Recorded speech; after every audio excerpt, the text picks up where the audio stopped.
Assalamualaikum warahmatullahi wabarakatuh. Materi yang akan saya sampaikan di sini terkait dengan 7 tools ya. Tools yang kita pelajari di sini yaitu diagram kendali ya atau control chart. Sekarang di sini kita lihat bagaimana kita akan membuat diagram X ya atau control chart X ya, diagram kendali X ya. Yang pertama di sini kita menentukan terlebih dahulu rata-rata dari nilai tengah, double X bar ya, atau rata-rata dari nilai rata-rata sampling yang kita lakukan ya. Jadi kan tadi contohnya kita akan melakukan sampling ya, dalam sehari berapa kali sampling, dan dalam satu kali sampling itu kita mengambil beberapa sampel. Dari beberapa sampel yang kita ambil setiap kali sampling itu kita tentukan rata-ratanya, itu X bar. Kemudian misalkan kita mendapatkan melakukan 10 kali sampling, maka dari rata-rata ke 10 kali sampling tersebut kita rata-ratakan kembali ya. Maka kita dapatkan nilai double X bar atau rata-rata nilai tengahnya ya. Kemudian kita menentukan standar deviasi sampel ya. Standar deviasi sampel di sini merupakan standar deviasi dari populasi dibagi dengan ukuran sampelnya ya. Tentunya kalau di sini kita harus mendapatkan informasi terkait dengan standar deviasi populasinya terlebih dahulu ya. Kemudian kita akan menentukan batas kontrol atas dan batas kontrol bawahnya ya, yang menjadi batasan dari mutu kita. Di mana batas kontrol atas ini kita dapatkan dari nilai X double bar di sini ditambah nilai Z kali nilai standar deviasi sampel. Nilai Z di sini tadi saya sampaikan bahwa berapa kali standar deviasi yang akan kita tentukan atau persen keyakinannya berapa persen ya. Ini tadi saya sampaikan untuk dua standar deviasi tingkat keyakinan 95,45 atau 3 kali standar deviasi tingkat keyakinan 99,73 ya. Dan ini bisa kita tentukan batasan kontrolnya ya. Kemudian untuk kontrol bawah ini kita dapatkan dari nilai X double bar dikurangi dengan Z standar deviasi ya, berapa kali standar deviasi yang akan kita tentukan ya. Dan di sini tentunya Z untuk batas kontrol atas dan batas kontrol bawah ini nilainya sama ya. Jadi kita melihat berapa sebarannya di atas nilai rata-rata dan di bawah nilai rata-rata. Dan untuk produk yang memenuhi standar mutu yang ada atau produk dengan variasi natural, maka dia akan berada di antara batas kontrol atas dan batas kontrol bawahnya ya. Sekarang kita lihat untuk contoh soalnya ya. Pengujian mutu dilakukan terhadap berat flax dalam kemasan dengan melakukan sampling setiap jam selama 12 jam ya. Jadi ini proses samplingnya dilakukan selama 12 kali per jam ya. Dalam setiap sampling diambil 9 kotak flax secara acak ya. Satu kali sampel kita ngambil 9 kotak. Berat rata-rata setiap kali sampling ditunjukkan pada tabel di bawah ini ya. Kemudian diketahui bahwa nilai standar deviasi proses yaitu 1. Nah, sekarang kita diminta untuk menentukan diagram kendali rata-rata pada tingkat keyakinan 99,73%. Oke, nilai keyakinan 99,73%. Ini menunjukkan berarti dia berada pada 3 kali standar deviasi ya. Oke. Kita lihat ini pada setiap kali samplingnya ya. Ini jam pertama, kedua, ketiga, keempat, 5, 6, 7, 8 hingga jam ke-12 ya, atau sampling ke-12 kalinya. Dan di sini ini merupakan nilai rata-rata dari berat 9 kotak yang diambil setiap kali samplingnya ya. Jadi ini sudah merupakan nilai rata-rata ya. Untuk jam pertama nilai rata-ratanya 16,1, kemudian jam kedua 16,8 dan seterusnya hingga jam ke-12 itu adalah 17,3. Rata-rata berat kotak kotaknya ya, berat flex dalam kotaknya ya. Oke. Nah, dari sini kita akan melihat berapa nilai rata-rata dari nilai rata-rata yang ada di sini ya. Ini termasuk ke dalam nilai rata-rata yang kemudian akan kita rata-ratakan kembali ya. Atau kita cari nilai double X bar-nya ya, nilai mu-nya. Oke, ini kita cari nilai double X bar-nya, di mana nilai double X bar di sini kita dapatkan dengan merata-ratakan ke 9 kotak tadi. Ya. Jadi rata-rata dari berat 9 kotak setiap kali sampling dijumlahkan dibagi dengan 12 ya, 12 kali sampling. Sehingga kita dapatkan dari data yang tadi itu rata-ratanya sebesar 16 beratnya. Tadi kita ketahui bahwa standar deviasi sampel, populasi itu 1, nilai N-nya 9, dan juga nilai Z, ya, nilai Z untuk menentukan batasannya itu adalah 3. Untuk menentukan batas kontrol atasnya, ini kita dapat dari nilai X double bar, ya, ditambah dengan nilai Z kali standar deviasi sampel ya. Sedangkan yang kita miliki di sini ini adalah standar deviasi populasi ya. Tadi untuk mencari standar deviasi sampel yaitu didapatkan dari nilai standar deviasi populasi dibagi dengan akar N ya. Jadi ini kita dapatkan nilai double X bar-nya 16. Kemudian Z-nya adalah 3, standar deviasi sampelnya didapat dari ini standar deviasi populasi 1 dibagi dengan akar N, N-nya 9 dibagi akar 9. Sehingga kita dapat batas kontrol atasnya itu adalah 17. Untuk batas kontrol bawahnya sama, kita dapatkan nilai X double bar dikurangi dengan nilai 3 kali standar deviasi sampel ya. Jadi kita dapatkan nilainya 16 dikurangi 3 kali 1 per akar 9 ya, sehingga didapatkan nilai batas bawahnya adalah 15. Kalau kita buatkan pada grafiknya, ini akan terbentuk seperti ini. Oke, ini kalau kita lihat kalau kita balik ya, akan membentuk grafik distribusi normal ya. Nih, yang grafik warna merah. Kalau kita balik ini membentuk grafik distribusi normal. Di mana nilai tengahnya ini merupakan rata-ratanya, min-nya ya.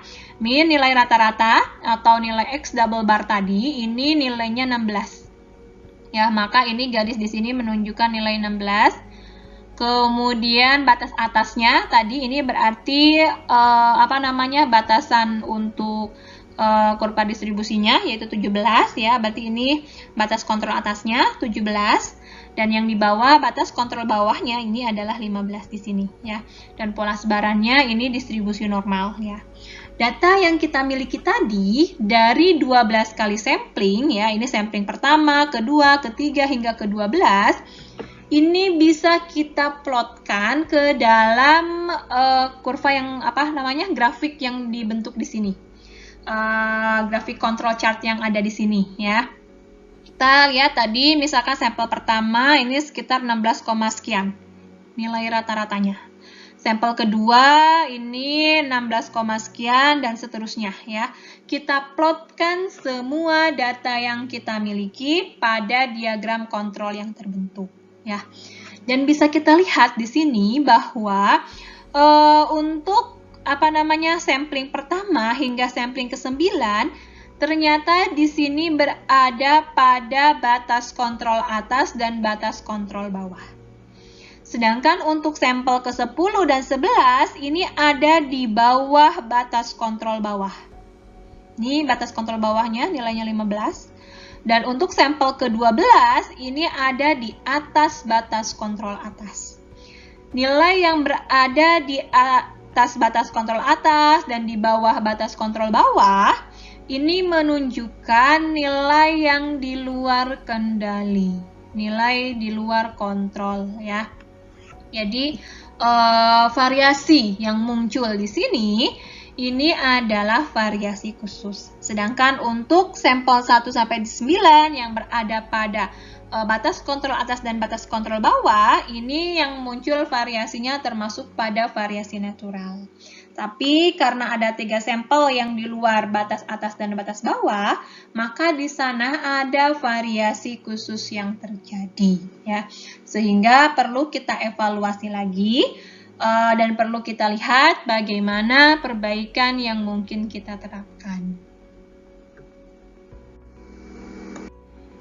Oke, kalau kita lihat tadi ya, kita menentukan diagram kendali berdasarkan pada nilai rata-ratanya dan juga pola sebaran dari standar deviasinya. Terkadang kita akan sulit untuk menentukan standar deviasi dari produk kita, ya. Atau bisa saja kita tidak mendapatkan data dari standar deviasi produk kita. Nah, ketika kita ingin mengerjakan dengan cara yang lebih mudah atau tidak ingin menggunakan standar deviasi, maka diagram X-bar di sini ini bisa juga kita buat berdasarkan rata-rata kisaran atau berdasarkan range, ya. Nilai rata-rata range di sini ini untuk menentukan batas kontrol atas dan batas kontrol bawah dari nilai rata-rata. Nilai tengah yang digunakan di sini ini tetap nilai rata-rata atau nilai double X-bar-nya, nilai rata-rata dari rata-rata, ya. Sedangkan batas atas dan batas bawahnya ini ditentukan berdasarkan range kisaran data yang didapatkan dari setiap kali sampling, ya. Oke, untuk menentukannya ini kita menentukan terlebih dahulu range sampel yang kita dapatkan ini seperti apa, ya. Ini kita dapatkan nilai rata-rata range-nya dari setiap range yang kita miliki setiap kali sampling dibagi dengan nilai K atau jumlah kali samplingnya, ya. Kemudian untuk batas kontrol atas dan batas kontrol bawahnya ini ditentukan berdasarkan nilai, ada nilai A2 di sini, ya. Nilai A2 ini ditentukan dari tabel, ya. Tabelnya juga ini ditentukan berdasarkan berapa standar deviasi yang akan kita gunakan, ya. Oke. Untuk mencari batas kontrol atas, ini kita dapatkan dari nilai X double bar tadi ditambah dengan nilai A2 dikali dengan nilai rata-rata range-nya, nilai rata-rata kisarannya yang ini, ya.